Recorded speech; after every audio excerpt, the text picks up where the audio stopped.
अस्सलाम वालेकुम नाजरीन, आप देख रहे हैं स्टेट क्राफ्ट और मैं हूं सैयद मुजम्मिल शाह। पाकिस्तान भर में पाकिस्तानी कौम आज 77वीं सालगिरह इस मुल्क की मना रही है और वज़ीर आज़म पाकिस्तान शहबाज शरीफ साहब ने भी ये बात की कि हमारा जो सफ़र रहा एज ए नेशन वो काबिल रश्क नहीं है।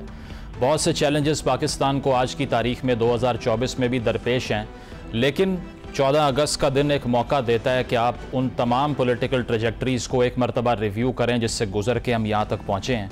और दूसरी चीज़ ये कि पार्टीशन वो कितना बड़ा क्राइसिस था, कितना मुश्किल था, उसकी ह्यूमन कॉस्ट क्या थी और रिसोर्सेज पाकिस्तान के पास जो एक नई स्टेट बनी कितने डिप्लीटेड थे जब रेफ्यूजी क्राइसिस यहाँ पर शुरू हुआ। और उसके बाद में डेमोक्रेटाइजेशन का, जमहूरियत की कंसोलिडेशन का एक प्रोसेस जो शुरू होता है इस मुल्क में, वो किन किन अदवार से गुजरा और आज उसको क्या चैलेंजेस हैं, आज हम इस पर बात करेंगे। हमारे साथ डॉक्टर इश्तियाक अहमद साहब मौजूद हैं, पॉलिटिकल साइंटिस्ट हैं, एकेडमिक हैं, हिस्टोरियन हैं। इश्तियाक साहब बहुत शुक्रिया आपके वक्त का। इसके अलावा डॉक्टर अली उस्मान कासमी साहब हमारे साथ मौजूद हैं स्टूडियोज़ में, आपका भी बहुत शुक्रिया। आप हिस्टोरियन हैं, एकेडमिक हैं और राइटर भी हैं। इश्तियाक साहब आपसे आगाज़ करना चाहूँगा। सबसे पहले तो आपने भी पंजाब की पार्टीशन पे स्पेसिफ़िकली एक बहुत कॉम्प्रिहेंसिव थीसिस लिखा, एक किताब लिखी। पंजाब और बंगाल में जो पार्टीशन हुई उसकी वजह जो बताई जाती है वो यही है कि इन दो खित्तों के अंदर, इन दो सूबों के अंदर जो ह्यूमन कैटास्ट्रफी थी वो बहुत बड़ी थी। पहले तो ज़रा ये आप से जानना चाहेंगे कि इन दो जगहों पर जो पार्टीशन हुई उसमें अवाम की राय, कंसेंसस किस नौइयत का था, और दूसरी चीज़ ये कि जो यहाँ पर ह्यूमन कॉस्ट हुई, बेशक वो ईस्टर्न पंजाब था, वेस्टर्न पंजाब था, या ईस्ट बंगाल था, वेस्ट बंगाल था, उसको आप कैसे देखते हैं? बहुत बहुत शुक्रिया मुजम्मिल सैयद साहब। ये सवाल बड़ा बुनियादी है। सबसे पहले तो ये ज़हन में आप रखें कि कुछ लोग 1905 के बंगाल के पार्टीशन से शुरू करते हैं। मैं समझता हूँ वो एक वेस्ट ऑफ टाइम है, क्योंकि हमें डायनामिक्स देखने हैं कि 1940 में जो मुस्लिम लीग ने पाकिस्तान की डिमांड की, उसके बाद जो रिस्पॉन्सेज कांग्रेस के आए और फिर अंग्रेज़ों ने उनको कैसे हैंडल किया, वहाँ से आपको रूट्स मिलते हैं रिसेंट जो बाद में पार्टीशन हुई। बिल्कुल बिल्कुल ठीक है। अली साहब ये जो बात कर रहे हैं इश्तियाक साहब भी, अब पंजाब और बंगाल में जो कॉस्ट थी, एक तो उसमें रेफ्यूजी क्राइसिस शुरू हो गया, दूसरा जो रेडक्लिफ लाइन लगाई गई वो कितनी जल्दी में, उजलत में वो सब कुछ हुआ कि एक आदमी जो कि एक जज है वो लैंड करता है 11th हॉर पे, उसको कोई जियोग्राफिकल चीज़ों का नहीं पता, हिंदुस्तान की जियोग्राफिकल वाइटैलिटी, इंपॉर्टेंस का नहीं आइडिया। तो यहाँ से ये भी इल्ज़ाम लगा कि दरअसल माउंटबेटन ने उनको कंपेल कर लिया कि जो वो चाहते हैं नेहरू साहब के साथ मिलके वो स्ट्रेटेजिक इलाके उनको दे दिए जाएं।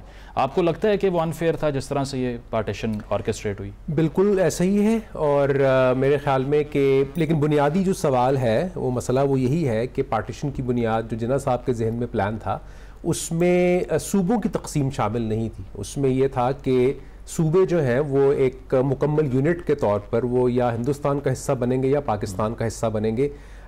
लेकिन जैसे वो अगर मतलब उसमें एक लॉजिकल फ्लॉ इस तरह बनता था कि अगर मुसलमान बतौर एक अक़लियत हिंदुओं के साथ या हिंदुओं की हुकूमत में नहीं रह सकते, तो यही लॉजिक अप्लाई होती थी फिर पंजाब और बंगाल में, जहाँ पर आर्य समाज और बाकी जो हिंदू ऑर्गेनाइजेशंस थी और जो सिख ऑर्गेनाइजेशंस थी उनका ये मुतालबा था कि हम तो मुस्लिम अक्सरियत के सूबे में या उनके नीचे हम नहीं रह सकते। तो मुतालबा पार्टीशन का सूबों की वो तो फिर कांग्रेस और हिंदू और सिख ऑर्गेनाइजेशंस की तरफ से आया। अब इसको इम्प्लीमेंट ऑन द ग्राउंड करना ज़ाहिर है वो एक बहुत ही मुश्किल काम था। रेडक्लिफ को ये भी कहा जाता है कि उनको रिकमेंड करने में या उस नाम पर एग्री करने में जिन्ना साहब भी उनको कोई एतराज़ नहीं था, और उनकी जो क्वालिफिकेशन बताई जाती थी वो ये थी कि वो कभी हिंदुस्तान तशरीफ़ नहीं लाए, कि चूँकि वो कभी हिंदुस्तान आए नहीं लिहाजा उनका कोई यहाँ पर इंटरेस्ट नहीं है, कोई फेवरेट नहीं है, और वो सिर्फ फैक्ट्स की बुनियाद। लेकिन फिर रेडक्लिफ ने अपने पेपर्स जला दिए थे। रेडक्लिफ एंड बॉन्ड के जो भी उन्होंने डिसीजन लिया, लोगों ने बहुत कोशिश भी की थी उनसे बाद में इंटरव्यू करने की या उनकी, लेकिन उनके जो भी पार्टीशन प्रोसीडिंग्स हैं, जो भी अवेलेबल रिकॉर्ड है उसमें ज़ाहिर है मुस्लिम लीग भी अपना केस पेश कर रही थी, कांग्रेस भी, अकाली भी, और रेडक्लिफ के पेश नज़र ये था कि मैं आबादी को भी मैंने मद्देनज़र रखना है, मजहबी जो वो इलाके हैं उनकी जो एक अपनी इम्पोर्टेंस है उसको भी रखना है, और हेडवर्क्स, रिवर्स, तो ये बहुत 3-4 और फिर स्ट्रेटेजिक के तकसीम इस तरह की जाए कि पाकिस्तान वैसे भी स्ट्रेटेजिक एतबार से उसको एक कमज़ोर होना था। इश्तियाक साहब की तो पूरी किताब है इस पर, तो वो कुछ ऐसा हो कि पाकिस्तान भी डिफेंसिबल बन सके। जो हेडवर्क्स हैं वो बहुत इंडिविजिबल थे, उनको किस तरह से एडजस्ट किया जाए, और फिर हिंदुओं सिखों के जो मुक़द्दस इलाके, तो ये वो सारी कंसिडरेशंस थी कि जिसकी वजह से फिर कॉम्प्लिकेशन पैदा हुई। और 15 अगस्त 16 अगस्त तक लोगों को तो नहीं इल्म था कि हम पाकिस्तान 17 अगस्त को रेडक्लिफ अवार्ड अनाउंस हुआ था, राइट? या अराउंड, तो मतलब ये कि जी इश्तियाक साहब, योर टेक ऑन दिस। अगर मुझे इजाजत दें तो I would like to add sure इसी इशू पे देखें, यहाँ पे भी मेरा बहुत काम है पंजाब की पार्टीशन में। और पहले एक आर्टिकल 51 सर्वे का मेरा छप चुका हुआ है, रीजन एंड पार्टीशन, इयन टालबर्ट और गुरहर पाल सिंह की किताब में, जहाँ पे पंजाब की पार्टीशन में जितनी आर्गुमेंट्स पेश की गई वो मैंने दी हैं। कासमी साहब की मैं अटेंशन यहाँ पे ड्रॉ करना चाहता हूँ कि 27 दिसंबर 1945 को लॉर्ड वेवल ने एक ब्रेकडाउन प्लान अनाउंस नहीं किया, प्रिपेयर किया और ब्रिटेन को भेजा अपनी गवर्नमेंट को, इसको आप एक अवार्ड के तौर पे दे दें, you can't question an award. लेकिन the British government kept quiet. इसके बाद 7 फरवरी को 1946 को डीमार्केशन प्लान है कि बंगाल और पंजाब की तकसीम कैसी होगी। सही। Challenge anyone in the world to show me कि वेवल की जो अवार्ड है पंजाब के अंदर वो 99.999% वही नहीं जो वेवल ने पहले ले डाउन कर दी है। देखें, पंजाब बाउंड्री कमीशन का प्रोसेस ये था कि ये अपना मुस्लिम लीग की तरफ से वकील थे सर जफरुल्ला, सिखों की तरफ से थे हरनाम सिंह और सेतेवाल फ्रॉम कांग्रेस। मेन इन्होंने आर्ग्यू किया केस। तो उसके अंदर आर्ग्यूमेंट्स जो भी दी गई, 4 जज थे, 2 मुस्लिम लीगी, जस्टिस मुनीर और जस्टिस दीन मोहम्मद, उधर से जस्टिस महाजन और जस्टिस तेजा सिंह। ये था कि ये आर्गुमेंट सुनेंगे, अगर ये एग्री कर जाए कि पंजाब को कैसे पार्टीशन करना है तो that will be accepted to the chairman. उन 4 जजों ने अपनी अपनी साइड की पोजीशन ले ली। ठीक है, उसमें जिन्ना साहब ने सपोर्ट किया था वैसे कि अगर बंगाल एक मुस्लिम रियासत बनती, क्योंकि उनका जो मुखालफत ज़ाहिर है वो तो फिर कांग्रेस की तरफ से थी, और वो बिल्कुल दुरुस्त कह रहे हैं और वो होनी थी यार, जी होनी थी अगर आप इंडिया की बात करें। उसमें ये ना कि जैसे सर कह रहे हैं कि वो प्रोफेसर इकबाल चावला की पूरी किताब है इस पर कि जो पार्टीशन प्लान है जो माउंटबेटन ने जो भी एग्जीक्यूट किया वो तो लॉर्ड वेवल के दौर में ही इस पर सारी एक डिस्कशन हो चुकी थी, वो हो चुकी थी। और क्योंकि देखें जो मार्च 1940 की रेजोल्यूशन है, it's very clear, it talks about sovereign Muslim states. उसमें और उससे फिर बहुत हद तक आप ये भी अंदाज़ा लगा सकते हैं कि भाई वो जो अगर आप इकबाल का जो खुतबा अलाहाबाद की बात करते हैं तो उसमें भी नॉर्थ वेस्ट की बात, जो नॉर्थ वेस्ट है ना, उसकी एक कॉन्टिग्विटी जोग्राफिकल, हिस्टोरिकल, रिलीजियस वो इकबाल के पेश नज़र थी। और इसीलिए जिन्ना ने भी परहैप्स उनके भी जहन में ये बात रही होगी कि इसको एक ओपन एंडेड शायद रखा जाए। काज़मी साहब, लेकिन accepting the cabinet mission plan वो कितना आपको लगता है हिस्टोरिकली देखा जाए तो was it a paradigm shift के पहले एक एग्रीमेंट होता है यूनाइटेड इंडिया के ऊपर और फिर उसके बाद में उससे आगे बढ़ना पड़ता है उनको, और उसका प्रेटेक्स्ट बनता है नेहरू साहब का बयान जो उन्होंने प्रेस को दे दिया। अच्छा, ये बड़ी एक आई थिंक बहुत तवील बहस इस पर हो जाएगी, क्योंकि फिर उसमें आपको देखना पड़ेगा कि जिन्ना साहब का हमेशा से कॉन्स्टिट्यूशनल लीगल प्लान क्या था, कि वो एक कंसोलिडेटेड मुस्लिम ब्लॉक चाहते थे, और वो कंसोलिडेटेड मुस्लिम ब्लॉक एक तरह की पैरिटी प्रोवाइड करे। वो जो कंसोलिडेटेड मुस्लिम ब्लॉक नॉर्थ वेस्ट, बंगाल, और अगर वो एक तरह की या तो ट्रीटी उसमें चला जाए जिसमें पाकिस्तान एक यूनिट, हिंदुस्तान एक यूनिट, इनके दरमियान ट्रीटी हो जाए किसी भी तरह की, but they should enter into this treaty as sovereign states. Confederation की तरफ इशारा है। As sovereign states या तो दूसरा ये है कि जो कैबिनेट मिशन प्लान जिसमें वो टीयर्स हैं और उसमें ये ऑप्शन भी है कि पहले ग्रुपिंग हो, ग्रुपिंग बनकर वो वजूद में आए वो यूनिट्स, और उसके बाद 10 साल के बाद उनको इजाज़त हो कि वो इसको रिव्यू कर सकें। सही। सो एक तो सो जिन्ना साहब का जो मेरे ख्याल में जो मैं समझता हूँ वो ये है कि वो जो उनका जिस पर वो बिल्कुल बार्गेन करने को जिस पर तैयार नहीं थे वो थे कि मुसलमान एक कौम है, मुसलमान एक माइनॉरिटी नहीं है, मुसलमान अक़लियत नहीं। So for Jinnah it was important. सिर्फ एक जुमला बस वो खत्म कर रहे हैं जी। वो ये सो जिन्ना साहब wanted this issue to be resolved on the basis कि this is an international issue, not international global, but दो कौमें हैं, हिंदू मुसलमान। तो इस जो भी कॉन्स्टिट्यूशन बनेगा, जो भी वो बनेगी, वो इस बुनियाद पर होगी कि दो कौमों के दरमियान एक सेटलमेंट होने जा रहा है। ठीक है, वेलकम बैक नाजरीन। अली उस्मान साहब और डॉक्टर इश्तियाक साहब हमारे साथ मौजूद हैं, डिस्कशन को कंटिन्यू करते हैं। तो इश्तियाक साहब, अब इसको रैशनलाइज करने की जहाँ तक बात है, अब it has been 77 years since the state has been incarnated.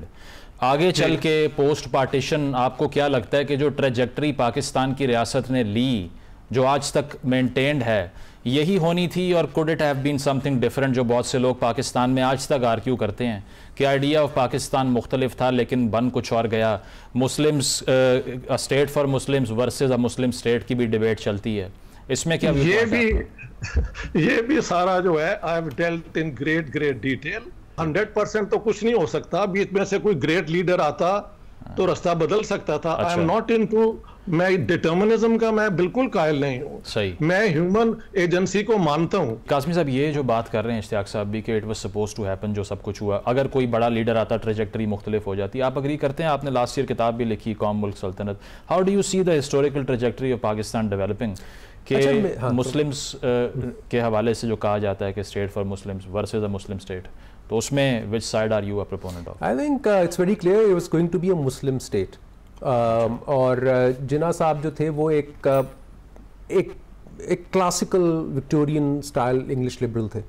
अच्छा। उनका जो पूरा आइडिया भी था अगर इस्लाम के हवाले से, वो बहुत ही मॉडर्निस्ट आइडिया था। आई थिंक इस पर तो कोई इख्तलाफ शायद नहीं है। सही। और इसलिए जब भी वो बात करते थे वो इस्लामिक प्रिंसिपल्स की बात करते थे कि भाई डेमोक्रेसी, और ना यू कैन डिबेट कि भाई वो कितनी दुरुस्त है बात और उसमें कितनी गहराई है, वो एक अलग बहस है।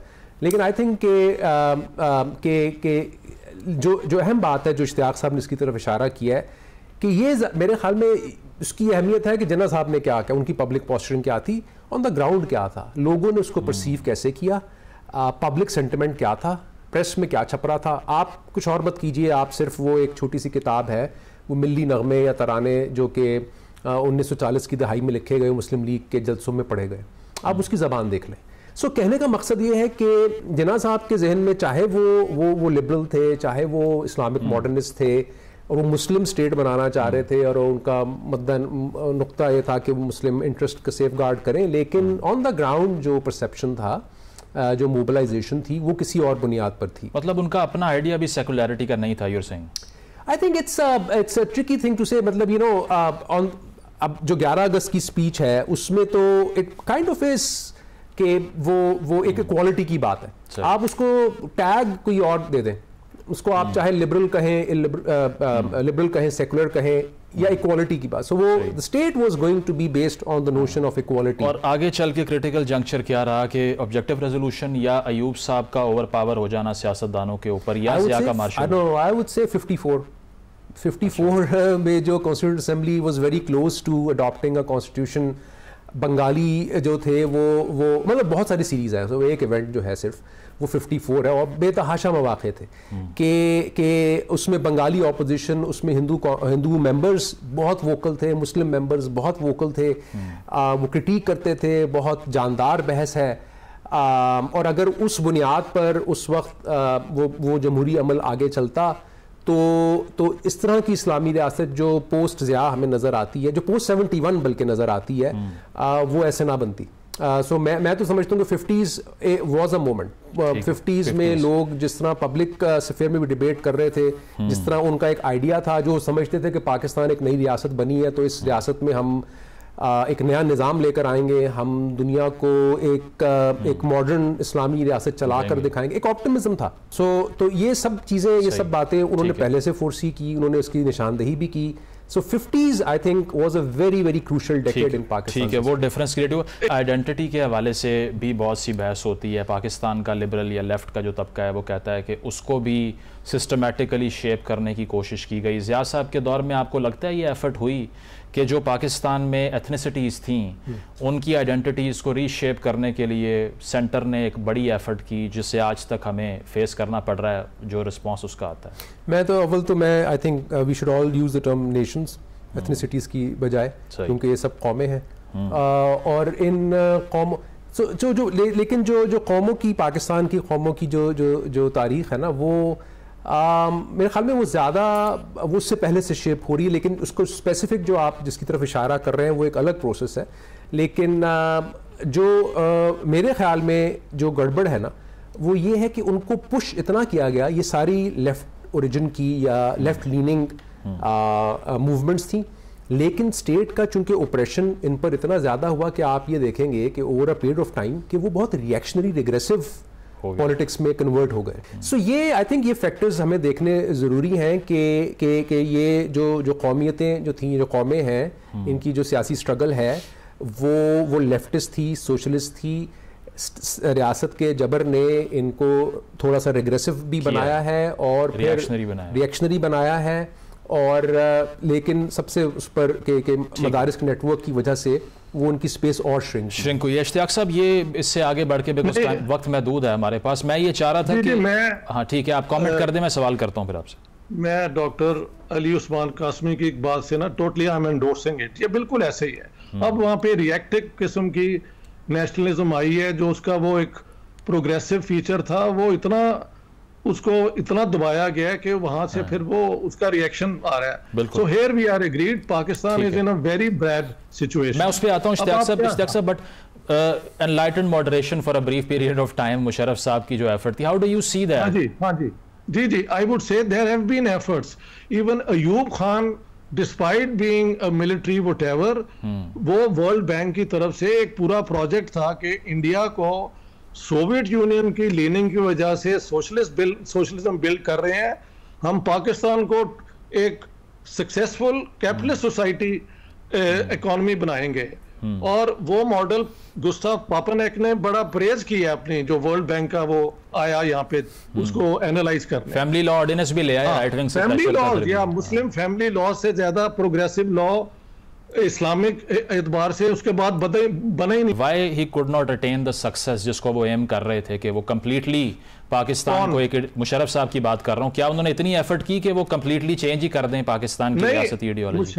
Musharraf was facing terrorist attacks, 3 तो उसकी जिंदगी पे हुए हैं, तो वहां पे तो कोई चांस ही नहीं था कि he could move out. Program में एक ब्रेक शामिल करते हैं, ब्रेक के बाद वापस आएंगे, stay with us. Welcome back नाजरीन, मुल्क की तारीख पे हमारी बहस जारी है। कासमी साहब, ये इसके बाद चल के, क्योंकि आप भी काफ़ी क्लोजली मुताला करते हैं सारी तारीख का, 2008 से 18 का जो पीरियड था, हमने शुरू से ये सुना कि डेमोक्रेटाइजेशन के लिए कंसिस्टेंसी चाहिए पॉलिटिकल गवर्नमेंट्स की, वो तो रही, 2024 आ चुका है। आपने देखा है कि डेमोक्रेटाइजेशन जो हो रही है ये लीनियर है या वापसी का सफ़र जारी है? वो देखें 2008 से 18 का मैं तो समझता हूँ कि वो अगर वो सफ़र उस तसलसल से चलता और इलेक्शन मैनिपुलेशन ना होती और जिस तरह से वो सारे मामला चले, मतलब हाइब्रिडाइजेशन सो मेरे लिए ये कहना मुश्किल है कि किसी एक इवेंट को या किसी एक डेट को कि what was the date when Pakistan ceases to be democratic. I don't think Pakistan is a democracy any more, right? Pakistan जो है वो it was never a democracy. जी बिल्कुल सही कह रहे हैं कासमी साहब। What about the 18th amendment, जिसमें जो पाकिस्तान का 1940 से ले लें या शेख मुजीब के मुतालबात ले लें, ये उसी की पाकिस्तान की मेरे ख्याल में सबसे अहम तरीन लेजिस्लेशन इज 18वीं तरमीम। वो उसने जितना मेरे ख्याल में प्रोविंसेस को ऑटोनॉमी दी है, थोड़ा बहुत संभाला है मुल्क को, तो इसीलिए मैं कह रहा हूँ कि अगर वो अमल चलता, ठीक है, सब तरह के एलिगेशंस हैं, करप्शन के, मिसमैनेजमेंट के, डायनेस्टिक पॉलिटिक्स के, लेजिट अवामी एक गुस्सा और सब चीज़ें, लेकिन उसके नतीजे में फिर जो हाइब्रिड रजीम आया, फिर हाइब्रिड रजीम संभाला नहीं गया और फिर वो एक इतना बड़ा फ्रैंकेनस्टाइन अनलीश हुआ कि वो बन गया अम्मार जान की ज़बान में एक मॉरल सॉवरन बन गया, राइट। सो वो जो एक मॉरल सॉवरन है वो एक्चुअली बात कर रहे हैं, पता नहीं आप लोगों के चैनल पे नाम लेते हैं नहीं आप तो वो जो है मैं तो उसको ये वैसे it's a strange term immoral sovereign कहना तो मुनासिब लगता है। मॉरल सॉवरन तो वो बाय ये नॉवेल्टी हंटिंग क्यों करते हैं हमारे लेफ्टिस्ट? नहीं सर, वो कहने का मकसद उसकी अखलाकियात पर नहीं, लेकिन ये कि वो लोगों की अखलाकी जो भी अखलाकियात बन गए हैं वो मोरालिटी, वो हाँ वो डिक्टेट कर रहे हैं। पॉलिटिकल सॉवरन की जो पावर है उससे ज्यादा पावर उस शख्स की है जो पावर में नहीं है। सही, तो कुछ तो है ना उसके पास, कुछ करिश्मा है, कुछ तो इश्तियाक साहब late me put the question first. इस पे इश्तियाक साहब जो डेमोक्रेटाइजेशन की तहरीक है ये जो खान साहब लीड कर रहे हैं, और is he trying to subjugate the entire system under his thumb, ये मुख्तलिफ है या पर्सनैलिटी ड्रिवन है? Well let me put it like this, the 2024 elections are stolen elections. Had it been a fair election, Imran Khan would have got one hands down. There is no doubt about it. अब इस बुनियाद पे जो भी वो कर रहे हैं, he is challenging the status को। उनके जो 4.25 साल जो उन्हें मिले उसके अंदर मुझे कोई आइडियोलॉजिकल क्लैरिटी नजर नहीं आई। कभी इस्लामोफोबिया, कभी इधर वो chief of army staff Bajwa कहते हैं इंडिया से हम ट्रेड खोल देंगे, इनकी मिनिस्ट्री उसको ओवर रूल कर देती है। तो आई एक्चुअली इनिशियली थॉट के may be he is the man coming from outside this whole set, तो ये हमको लीड करेगा। But he has no ideology, he can move the people and that can not be denied. Charisma उस बंदे के पास है, वो दिलेर आदमी भी है, लेकिन क्या वो डेमोक्रेसी के लिए कर रहा है या he has been terrorizing the Pakistani state for years. 125 दिन का धरना, कभी ये धरना को, so I don't know, I can't actually give a confident. तो इश्तियाक साहब ये डायलेमा है ना, ये डायलेमा है। लोग फिर ये कहते हैं, ह्यूमन राइट्स एक्टिविस्ट ये कहते हैं कि फिर हम साइड ना लें अगर उनके पॉलिटिकल वर्कर्स को स्पेस नहीं मिल रही। जो आप कह रहे हैं अगर स्पेस दी गई तो पैरालिसिस वापस आ जाएगा इस तरह, तो व्हाट साइड? मैं कह रहा हूँ कि अगर वो इलेक्शन जीतते हैं, let's say we have a fair and free election, he wins the elections and forms the government, I can only pray along with all of you कि he understands his responsibility. If he doesn't तो पाकिस्तान के लिए मुस्कुरा रहे हैं इस पे, वो कह रहे हैं नई चीज तो होगी नहीं प्रेयर्स की वजह से ना, प्रेयर्स की वजह से नहीं। लेकिन कभी कभी फेटलिस्ट हो जाना चाहिए, आफ्टर ऑल पोइट्री का भी कोई रोल है ना। सही। तो काज़मी साहब, आपको उम्मीद है कि खान साहब के हवाले से, जिसको प्रोजेक्ट खान कहते हैं, पहले इसने जितना इस प्रोसेस को, क्योंकि एक चार्टर ऑफ डेमोक्रेसी हुआ, 18वीं तरमीम हुई, एक थर्ड फोर्स क्रिएट हो गई, और अब उसके आर्किटेक्ट्स की अगर बात करें, फैज साहब की गिरफ्तारी हुई रिसेंटली, आपको लगता है कि ये सब कुछ होने के बाद एक इर्रिपेरेबल डैमेज जो कुछ लोग कहते हैं कि अब हो चुका है, ये रिवर्स हो सकता है? इसमें देखें ना आप, तो अगर उनका रिवर्सल या वो वापस अगर आते हैं, इसका मतलब तो ये है कि वो अल्टीमेट ट्रायम्फ उनको वो मिली है जो किसी को इससे पहले शायद नहीं मिली थी। और वो और वो ये नहीं है कि वो मिलिट्री को putting the military in its place, it's like he becomes kind of like the most important, कि जिसमें वो एक पर्सनलाइज्ड जो है ना लॉयल्टी वो फिर डेवलप होगी, सो वो एक चेन ऑफ कमांड का आई थिंक एक बहुत बड़ा क्राइसिस है इस वक्त। तो मतलब आप ये कह रहे हैं कि अगर वो वापस आते हैं तो फिर तो एक विक्टर की सूरत हाल होगी ना, उसके बाद में तो सब वो बाकी सारे स्पॉइल्स ऑफ वॉर ही होंगे। क्योंकि इस वक्त अब मामला जिस हद तक चले गए, अगेन ये वैसे वाकई ये किसी पॉलिटिकल साइंटिस्ट को एनालाइज करना चाहिए, हिस्टोरियन का काम नहीं है, लेकिन ये कि जिस नहज तक चले गए हैं तो उसमें तो या तो वो नेगोशिएट करके आए जो कि नज़र नहीं आता। एक मैं सिर्फ बात कहना चाहूँगा, और वो ये है कि पाकिस्तान में हमेशा लोग जो डेमोक्रेट्स थे उन्होंने फ़ौज को हमेशा रास्ता दिया, और उन्होंने उनको ये मौका फराहम किया है कि आप ठीक है, आप एक इंस्टीट्यूशन है, इसका रहना भी ज़रूरी है, इसका होना भी एक मसला है। मियां नवाज शरीफ साहब भी शामिल हैं इसमें, भुट्टो साहब शामिल हैं, नवाज शरीफ शामिल हैं, बेनज़ीर भुट्टो शामिल हैं। अच्छा। इस दफ़ा शायद जो है ना, फिर ये अब इमरान खान का वो है कि क्या वो रास्ता देना चाहते हैं या नहीं देना। मेरे ख्याल में शायद वो रास्ता नहीं देना चाहते, जिसकी वजह से एक डेडलॉक है। और वो क्योंकि वो then winner takes it all वाला वो है ना, एवरीथिंग इज ऑन स्टेक पर है, तो वो जो इस टेबल पर फिर जो सब कुछ है वो उस विनर का होगा। और जो दूसरी पार्टी है उसने वो तो फिर आपको समझना पड़ेगा कि वो उनका एक अपना एक माइंडसेट है, उनका एक अपना एक लेकिन वो कहते हैं हमारी तो सियासत कुर्बान हो गई, हमने तो रियासत बचा ली। पीडीएम की बात कर रहा हूँ। अच्छा, हाँ अब ये अच्छा ये सबसे बड़ा क्राइसिस है कि पाकिस्तान में जो भी जिनको आप एज ट्रेडिशनल डेमोक्रेटिक पार्टीज के तौर पर कंसिडर करते थे, खास तौर पर लोगों को पीपल्स पार्टी से बड़ी उम्मीदें थी कि नहीं जैसे भी है सिंध में जैसी भी गवर्नेंस है, लेकिन कॉन्स्टिट्यूशन और डेमोक्रेसी के लिए इनका, तो उन्होंने अपना सारे का सारा जो भी पॉलिटिकल कैपिटल था वो तो बर्बाद कर दिया। वो ये नहीं कह सकते कल को कोई भी उनका सेनेटर चाहे जितना मर्जी वो आहुजारी करते हुए कहे कि मैंने वोट डाला, लेकिन ये कि अब वो चला गया, मतलब मॉरल हाई ग्राउंड लूज कर गए। जी, जो कुछ जिस तरह की लेजिस्लेशन में इनका हाथ है, जिसने इनको सपोर्ट किया है, जिस तरह के पिछले 2 साल में वाकयात हुए हैं, उसके बाद मेरा नहीं ख्याल, और नून लीग का तो वैसे भी वोट बैंक का बहुत श्रिंक किया है क्योंकि हाइपर इन्फ्लेशन है, पेट्रोल की कीमतें, बिजली की कीमतें, it will only be miraculous if they make a comeback. Ishtiaq साहब, आखिरी सवाल आपसे, what's the way forward then? अगर आपको लगता है कि ये जो करंटली जो जिस तरह खान साहब के हवाले से बहुत से पॉलिटिकल साइंटिस्ट भी कहते हैं एक पॉपुलिस्ट फिनोमेना है, आपने खुद कहा कि आइडियोलॉजी नहीं है, ये कुछ कर सकता है डेमोक्रेटाइजेशन के लिए? और अगर इसने नहीं करना, so what's the way forward? Consensus कौन करवाएगा कि बैठ के पॉलिटिशियंस कोई ट्रूथ एंड रिकन्सिलिएशन कर लें, किसी चीज़ पे तो अग्री करें कि सिविलियन स्पेस रिक्लेम कर सकें?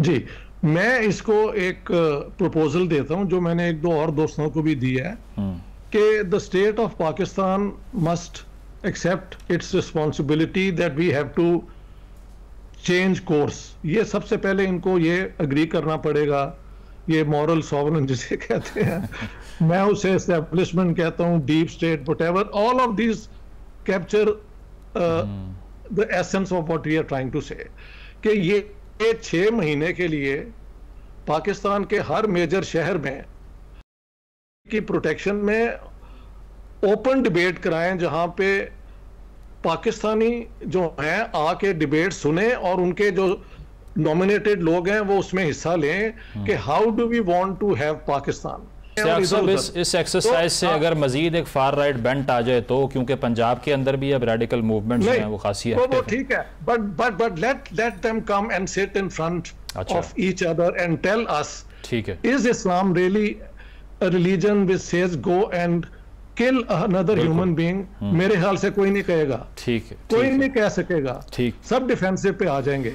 ठीक, जब तक ये आप 6 महीने नहीं ना करेंगे और वहां से एक framework, I can help, Ali Usman Qasmi can help, we can all help with our expertise, उसमें से फिर जो नई कॉन्स्टिट्यूशन बनेगी वो मुसलमानों की भी होगी, इस्लामिक भी होगी इन अ वे, और वो सेकुलर भी होगी। We'll find a way out. हमने ये अब शुरू करेंगे, हम अगर अब यूं शुरू करें फ्रॉम द बॉटम, सही, तब ये बात बन। तो क्रक्स ये है कि एक नई डिबेट होनी चाहिए नाजरीन, और साथ ये कि नए सोशल कॉन्ट्रैक्ट पे भी बहस होनी चाहिए, क्योंकि अगर 77 साल बाद भी इतने डीपर प्रॉब्लम्स पाकिस्तान के एग्जिस्ट करते हैं, so there has to be a revaluation. बहुत बहुत शुक्रिया, अली उस्मान साहब मौजूद थे, डॉक्टर इश्तियाक साहब मौजूद। एक ब्रेक शामिल करते हैं, ब्रेक के बाद वापस आएंगे, स्टे विद अस।